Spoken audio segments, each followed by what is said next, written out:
What's up, everyone? Today is June 21st. It's a Monday. I'm going to be going over the three trades I took today.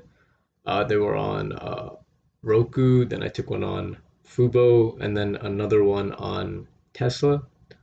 So I'm going to be going over those three trades, and then I'm also going to be going over remaining setups for the rest of the week, just potential trade ideas. Uh, so let's start with the three trades that I did take.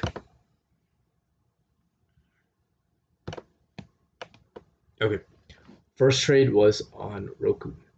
So as always, I like to start off from a higher time frame. And actually, quickly before going into the three trades, just want to talk about what ES and NQ are doing. SPY and QQQ just gives me a good gauge of where are we trading in the general market. So last Friday, when Fed reports came out, we kind of breached the support level. But then just looking back, looking historically, we're in a clear uptrend. So what does that mean? Every single dip is going to get bought up. This is a perfect example of that. Let me just highlight this for you. So this on Friday when we dipped below the support level, there were probably billions of retail traders playing puts. But just because we're in a clear uptrend, I personally believe it's not the time to play puts. Every single dip gets bought up. This is just a clear example of that. Very, very similar analysis on NQ. NQ is a little bit stronger than ES. We are hanging out around all-time highs. Well, ES is a little bit weaker. But same analysis, NQ, clear uptrend, no reason to play puts. When the market is truly in a downtrend, when we start to see 1200, 12,000 on NQ, 3,000 on ES, we're going to capitalize as a community on puts, but for the time being, only interested in calls. Okay, so let's start off with the first one. First setup was on Roku. I was watching this 369 to 370 resistance area. So why was I watching this level? You can see that this level right here from 369 to 370 has acted as resistance multiple times. 1, 2, and then all of Friday, 3, 4. On top of that, Roku, clear uptrend. So I knew a break above 370 / psychological number could easily trigger a move higher into 30-minute supply and then 4-hour supply. Next setup was FUBO. I don't really trade this, but very, very clean setup on this, in my opinion. The level I was watching was around 30.75 all the way to 31.2. Just as general area acted as resistance 1, 2, 3, 4, 5 times and 6. So strong break above this level. I didn't really mark up zones for this, but we didn't have fresh supply above, so that was good. So I knew a strong breakout of this level would easily trigger a move higher. We did have supply here, but it was used twice. And then finally, Tesla, a lot of members in the community profited on this. I myself profited on this trade as well. I was looking at two major levels for Tesla. One, I'm just gonna extend this to the left. But I was watching this 627.5 level, act as resistance 1, 2, 3. And then what really validated this level is the fact that, we rejected here this morning, so 4 times. And then my take profit or my next level I was watching, considering the fact that we don't have any supply all the way till 643, if I do take the break of, whatever, 627.5, 644, 643 is a little bit of an unrealistic target. So just finding general areas of support and resistance. Next level I have marked up is 633. So that's definitely a good area to scale out. Let me just go down to an intraday time frame. I do want to go over remaining setups for the rest of the week. However, I'm quickly going to go over the three trades I took first, and then we can go over my other setups for the week. So first one was on Roku. So this was my break-even trade. I lost $6 on this after commission, so very, very good risk management on my end. However, my trading plan, my execution wasn't that good, and I definitely think this is an avoidable trade. But essentially, the premise of this trade was a strong breakout above 370. Dylan did play it at the 950 candle. However, I avoided, simply because of two reasons. One, I personally did not like this volume right here. I felt like it was decreasing. I felt like buyers weren't super interested. And second, we had these massive upper wicks. So because of those two upper wicks, I did not have 100% confidence, taking it long above 370, which is fine. My ideas don't always align up with everybody else's. There's plenty of opportunities every single day in the market. Today is a perfect example of that. I didn't capitalize on Roku. However, I capitalized on two other very good setups. So this was Roku. Um, I'll tell you where I did enter. It wasn't a great entry. It was a bit of a chased entry. Essentially, I was looking for a 5-minute RBR retest of high of day. But we only had 3 minutes of consolidation, so I tried taking the high day break here. Um, and then while I was in this trade, that's just an entry on a 1 minute. Let's go back to a 5 minute now. What I didn't like about this trade was the fact that we were decreasing in volume. The second thing is that the contracts for some reason were not moving at all.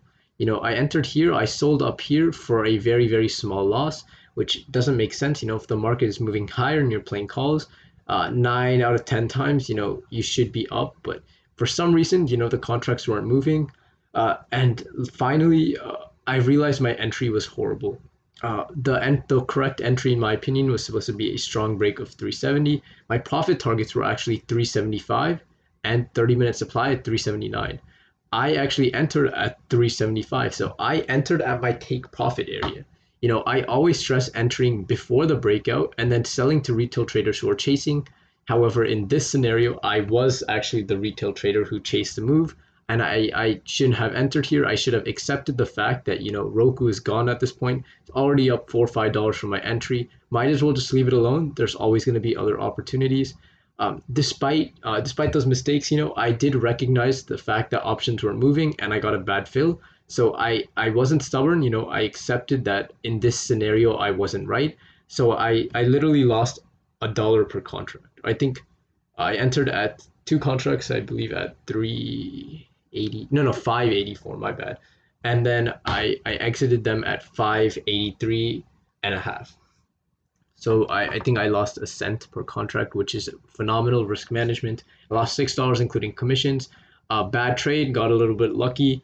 Don't chase the move when it breaks your initial entry point. So that was Roku. Let's go over the second trade, FUBO.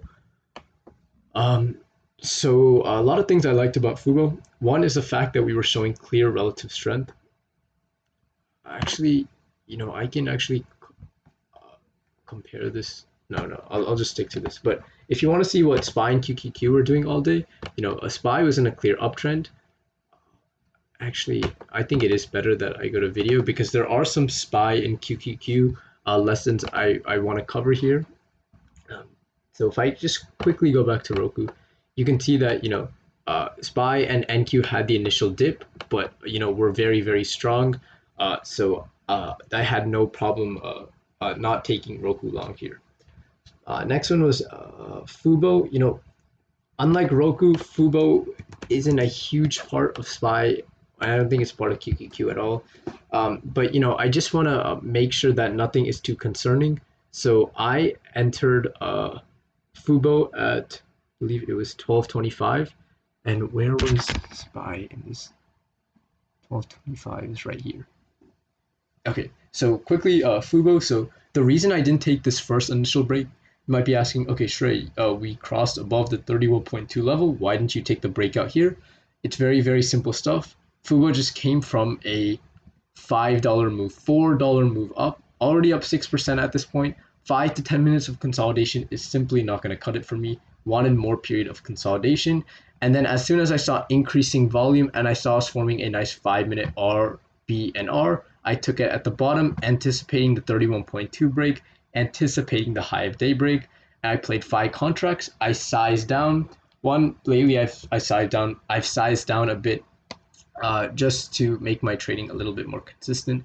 And 2, this is the first time I've ever traded FUBO in my life. It is a newer stock to me, so just wanted to size down. So I played 5 contracts at 1.16. I believe my last scale out was at 1.74, so over 50%. And I just scaled out on this way up. Very, very standard stuff. What I do want to go over, I believe the main lesson is actually in SPY and QQQ. So with SPY and QQQ, a lot of people didn't play calls today because SPY was in daily demand, a daily supply, and this supply zone was fresh. Keep in mind, but you have to keep in mind that uh, not only has SPY broke through one supply zone, broke through this resistance level. It wasn't support at the time; it was resistance. Now it's support. So broke through one supply zone, one resistance level, a second supply zone, and on top of that, look at this reaction from daily supply. Sellers tried bringing us lower, but buyers kept on buying the dip inside of daily supply. So to me, that's telling me that buyers are stronger than sellers despite us being in a supply zone. We're just consolidating for a move higher.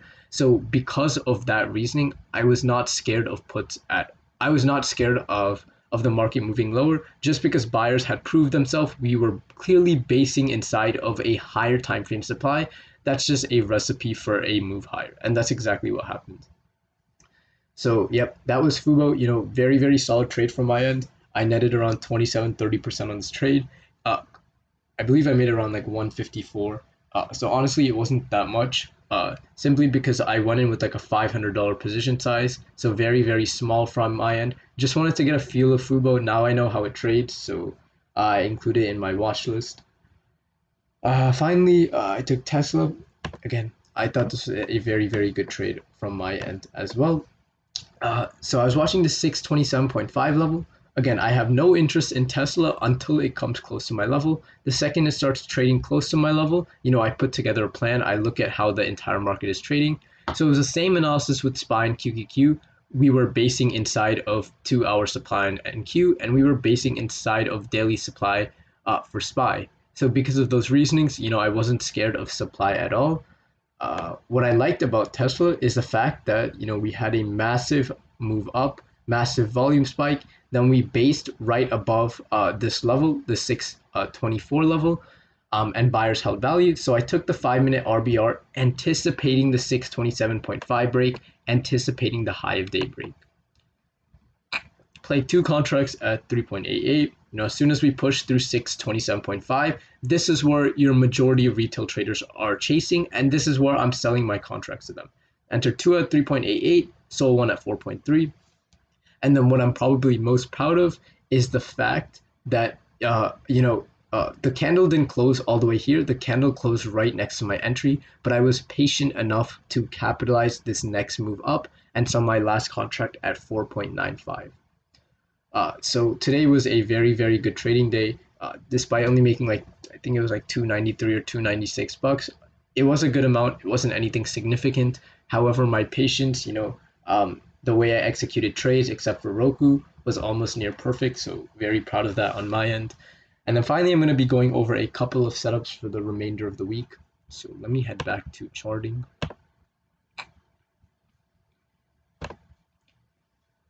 Okay, first thing I'm looking at is Apple. I should probably go to hourly time frame, but Apple has this longer term wedge, a strong break above it. We can easily see this next supply zone right here. It is used, so probably target a resistance level. Again, somewhere in this area around 134. Next one is on AMC. I'm really liking this. A lot of the meme stocks, like for example, let me pull up a couple. A couple of the meme stocks like GME, they're dying down, making lower lows. Check a couple of ones. Nokia, very choppy. BBBY. None of these meme stocks are holding value. For some reason, the only meme stock holding value is AMC. We consistently making higher lows, and we have this resistance level at 64 with no supply ahead. Break above this, we'll see 67/68, and then all-time highs. Also looking at AMD, very similar setup to Apple. Clear, longer term wedge pattern. I don't think it gets more clear than this. Again, a strong break above this will easily see 4-hour supply around 90. Airbnb, I also like. Just add this right here. Airbnb, I'm watching a strong breakout above 153.75. Act as resistance 1, 2, 3, 4. Just around this area, maybe 153.5 actually is a better level. But just around that area, I'm watching for a strong breakout, 1, 2, 3, 4, 5. We do have 1 hour supply. Keep in mind it is used, so not worried about it at all. So watching for a strong break above this. Couple of other names, ETSY, have not traded this name at all. However, just looking at a higher time frame, we are extremely choppy. However, this is a critical level, 172, a strong break above it. We're going to see maybe 175. I think that's a good place to scale out. Some of the more common names I trade, Facebook, I like a lot. 337.5. I've talked about this in almost every single recap video or every single post I make about my plans. It always includes this Facebook 337.5 level. I've got faked out on this maybe like once or twice, but I'm definitely watching a break above this level, targeting all-time highs. Netflix, haven't traded Netflix in a while. Why? Just looking at the higher time frame, we're extremely choppy. However, we are approaching this longer term wedge and this 503.5 resistance level. A breakout between two higher time frame levels should definitely cause a move higher all the way till 90-minute supply. Got 3 more names. Tesla above 633. Couple of members DM'd me and said, "Why are you looking at 633?" It's clear resistance. We've rejected here 1, 2, 3, 4, 5 times. On top of that, we don't have any fresh supply till 643. So a strong break above this, we should easily see 643. 2 more. Let's go over Square. Square looks really good. 1, 2, 3, 4 touches above 240. We do have this 4-hour supply zone, but it is $2.50 away from the breakout point, and a $2.50 move above a major technical level / psychological level can definitely trigger a move higher. And finally, I'm looking at Snow. Snow is in an uptrend. It's making higher lows as of now. We are choppy, but we have this longer term wedge similar to Apple and AMD. And on top of that, we have this potential 250, not only a psychological level, but a clear resistance area. So watching for a breakout above both the longer term wedge and the 250 key level. So those are the setups for the remainder of the week. I know trading is super complicated. There's infinite number of variables. There's infinite number of strategies. So what I'm doing is I'm just trying to objectify the process as much as possible. I have all of my levels out, drawn for all of the stocks I trade or the ones I'm looking at. And then really all I'm doing is I'm just waiting for price to approach those levels, and then I execute the trade. Example of this is on Tesla today. There may have been a millions of strategies to capitalize Tesla here. My strategy is to wait for it to get to my level. My level is 337.5 or 627.5. So all I'm waiting for is for price to reach my level, then looking at the entire context of the stock, equities, futures, volume, etc., and then just making a plan and executing. I'm really trying to make it as simple as possible because I know trading can be a very, very difficult game. But that's all I'm doing, just waiting for price to approach my levels. When it approaches my levels, I will execute the trade, and if it works, great. Doesn't, I learn from it and I move on. I know my winners will always make up for my losers. I have that written down on my board as well, and just the way I trade, I know it's going to consistently make me money in the long run. So just relying on that. So I'll be back tomorrow to trade. I hope you guys have a good day, and yeah.